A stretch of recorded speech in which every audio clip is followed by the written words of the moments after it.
Well, it's John Black, Super Chemist.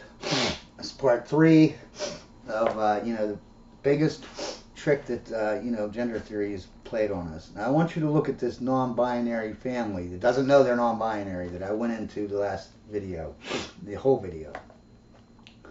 Uh, None of them have blue hair, and none of them dressed like the non-binary. They're all against gender theory, where you're transitioning a boy into a girl and a girl into a boy at 10 years old. I mean, no one cares if they're adults, but so they think that they're normal, but they're not. They're all non-binary. Okay.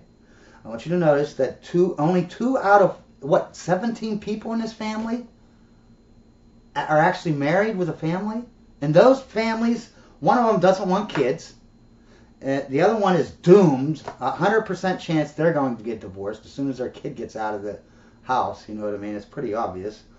They all, and don't get me wrong, there's about 3 of them or something, 2, 3 that aren't. They don't freak out and get stressed out over losing a pen or something stupid like that. You know what I mean?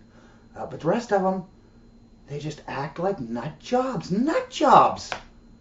Total. The men are too emotional. The women are just crazy. And why are they crazy? Because they tried to be a man their whole life. And this is what happens when you try to be a man your whole life. You get crazy because you can't handle it. So how does this work? All right. Because it's the same thing. The blacks, the trans, LGBT, the women, it's all the same thing. It's all victim ideology. And when you embrace victim ideology, you turn into a supremacist. Okay, and I'll get into that. That's called the blue-eyed effect. But I'll get into that in another video. So in the black neighborhood, let's see what they do, okay? Kid walks down a road and he's dressed for success, meaning he doesn't have his pants down, showing his ass, and looking all thuggish, right? He looks like he's dressed for success. What does everyone in the black neighborhood say? You're acting white. You're acting white. What if they speak properly, like they're speaking for success? Oh, they're acting white. If they get good grades, you're acting white. If you go to college, you're acting white. You get a good job and leave the ghetto, you're acting white. And we all know, I don't have to tell anyone this, they all know that what do they equate white with? Whiteness is always evil white racism. So by the transitive property, they're literally saying, and they're teaching their children, right? Success equals evil white racism. Now, if you tell your kid, your parents tell your kids, the schools tell your kids, the TV and movies tell your kids, society tells your kids that being successful is being evil, is evil white racism. Obviously, they have no hope of growing up and being successful. Come on. But then they got to blame it on the white people. Even though they're the one teaching their children that being successful is white and being white is evil white racism. Okay? Change the names of stuff. Right? Just like the women, right? Back 150 years ago, a normal, stable man who had a job and did what he's supposed to do was called a great man, a sought-after man. But they changed the definition now. Now what do they call a man who's normal and stable and goes to work and does what he's supposed to do? What do they call that? A boring man. Okay? If you said that 150 years ago to a woman will get up and smack you. Okay? Saying that a man that is stable and good and normal is boring. They would get up and smack you. Okay? Because that's what they want. They want a stable, normal. Why wouldn't you? It makes no sense.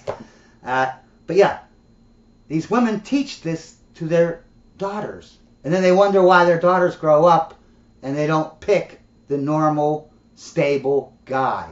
After a childhood lifetime of being told that a normal, stable guy is boring and you don't want that. See, it's like a self-fulfilling prophecy, right? They force the outcome to where they will be victims, right? Here's another example. Being direct and truthful. That's a man's trait. You're direct, you're truthful. But what does this entire non-binary family that doesn't know they're non-binary, how do they define being truthful? Being truthful is actually being mean. And being direct is also actually being mean. Okay? So they define, basically anything a man does, a man trait like being direct, being truthful, is demonized. Okay?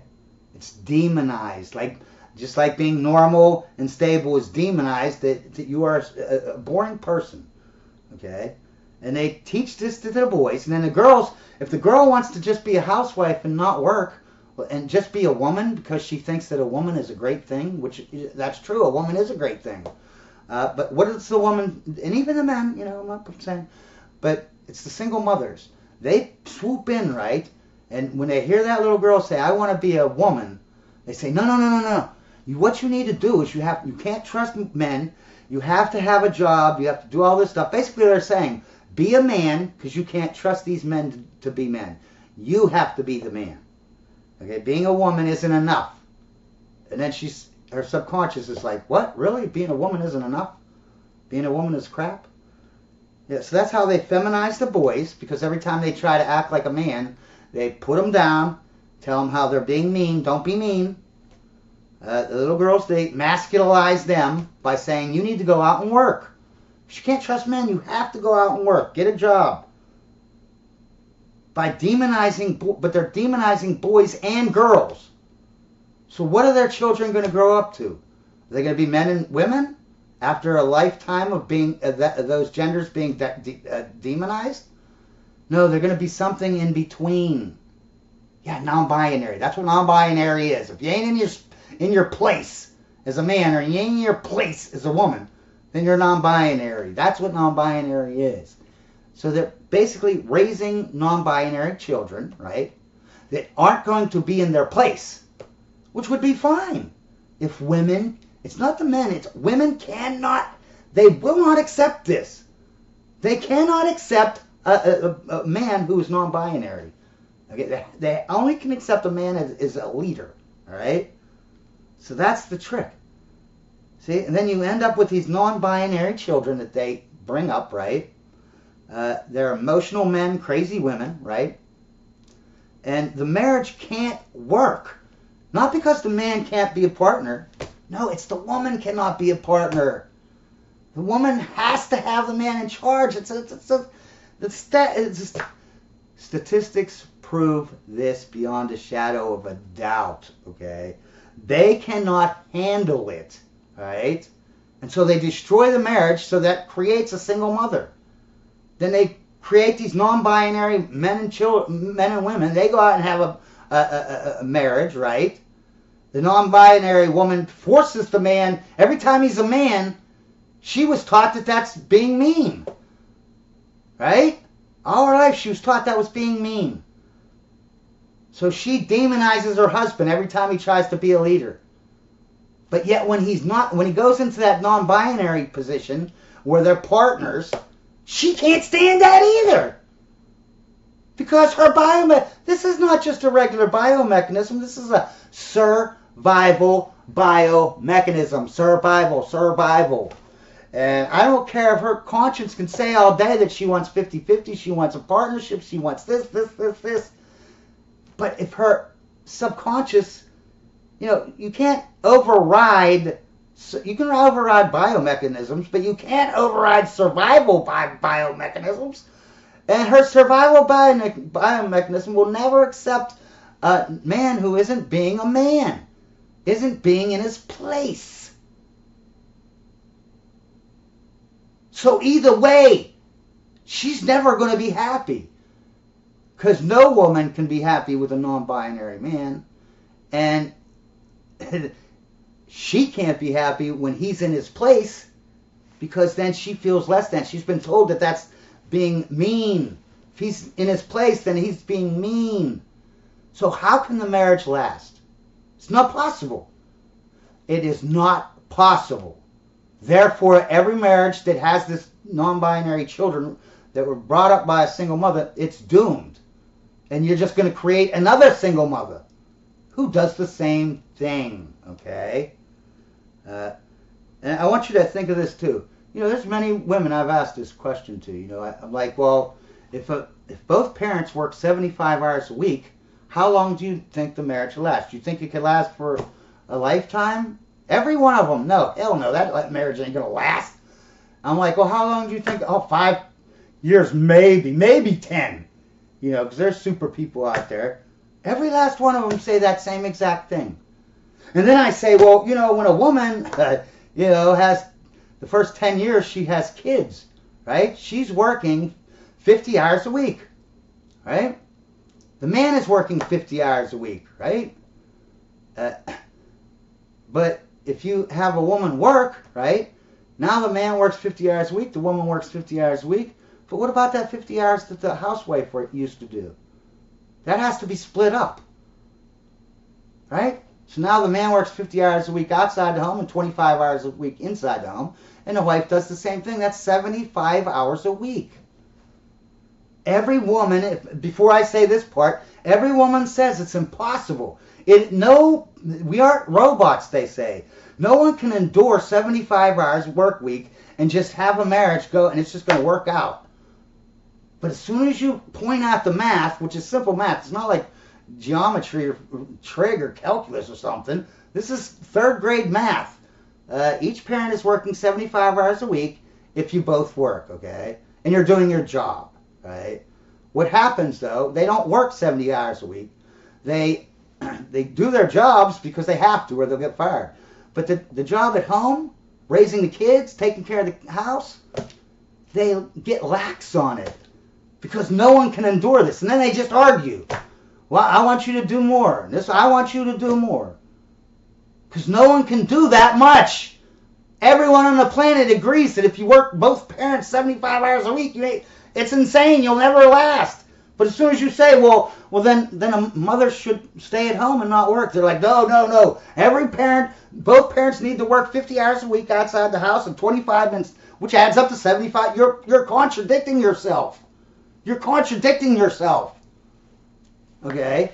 So you've made these two things impossible for the marriage to work. First, slaves, like actual slaves who you can beat, rape, kill, and not get in trouble, back in the day, worked on average 60 hours a week. 60 hours, that's it. So figure out, if you work more than that, they're going to run away or they're going to kill themselves, you know what I mean, or start killing everybody else. They let Sunday off, right, because they wanted to indoctrinate the slaves into the religion so that they know, well, yeah, you're a slave, but when you die, you're going to go to heaven and get all this stuff. You're going to have golden streets and mansions and blah, blah, blah. So don't worry about being a slave. Don't run or nothing like that. So they need to have that day off. So they only leave 6 days. There's no, like, floodlights or anything. You can't work past dark, really. So you can only work your slave, like, 10 hours a day, 6 days a week. So that's 60 hours a week. Don't get me wrong. That's not every slave owner. I'm sure some of them made them work every second of the day until they died, you know. But in general, and just like when they picked crops at the end of the season, I'm sure they worked more than 10 hours then. But then there was times during the winter that they're barely working because what would they do? You know what I mean? But on average, 60 hours a week. A bona fide slave, okay? But these people think working 75 hours a week, 15 hours more a week than a slave, and what's funny is the man goes along with it. Yeah, sure. It's better to do it that way. It's better to work 15 hours more than a slave. Yeah. Are you people insane? So you have two things. And then the other thing was that a woman can't handle a man not being the man. If he goes into a non-binary place, and if you let your woman work, then you're non-binary. By definition, she cannot take it. Okay? And there's always exceptions to the rules. This is in general. 10% of the women, the best of the best, 10%, yeah, they can do it. What about the other 90%, though? Screw them? Huh? Screw them over, huh? You don't care about them. Just, so we'll get into that. I can't believe this took, oh, man.